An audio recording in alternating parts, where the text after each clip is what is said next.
అది ఇప్పుడు కాదు, అది కాయిన్స్ది. ఓకే, తర్వాత వీడు ఏమన్నా do not throw the solution, they will be used in next experiment. Hydrogen ions. మళ్ళీ ఇందులో పింక్ సొల్యూషన్ బ్లూ టీతోని బేకింగ్ పౌడర్ వేస్తే గ్రీన్ అవుతుందట. ఇంకో ఎక్స్పెరిమెంట్ కూడా చేసేద్దాం. అందులో బేకింగ్ పౌడర్ వేయాలంట. చూపిరా, అది బేకింగ్ పౌడర్ అయినా స్నో పౌడర్. ఇది బేకింగ్ బీతో స్టార్ట్ అయితే బేకింగ్ పౌడర్. ఇందులో బ్లూ దాంట్లో 1 స్పూన్ వేయు. గ్రీన్ అవుతుందంట స్టిర్ చేస్తే. స్టిర్ చేయి, మెల్ల పట్టుకొని స్టిర్ చేయాలి.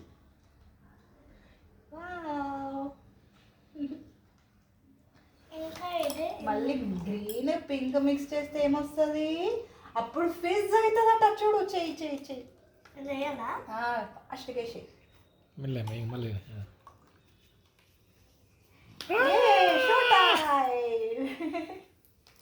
ఇప్పుడు మంచిగా వచ్చింది కదా ఇంకప్పటికన్నా ఇది ఫిజ్. Very good. ఇప్పుడు హ్యాపీ అయ్యింది అప్పటికన్నా. అవి ఏంది కదా అట్లా, అవి అయిపోయినాయి అవన్నీ.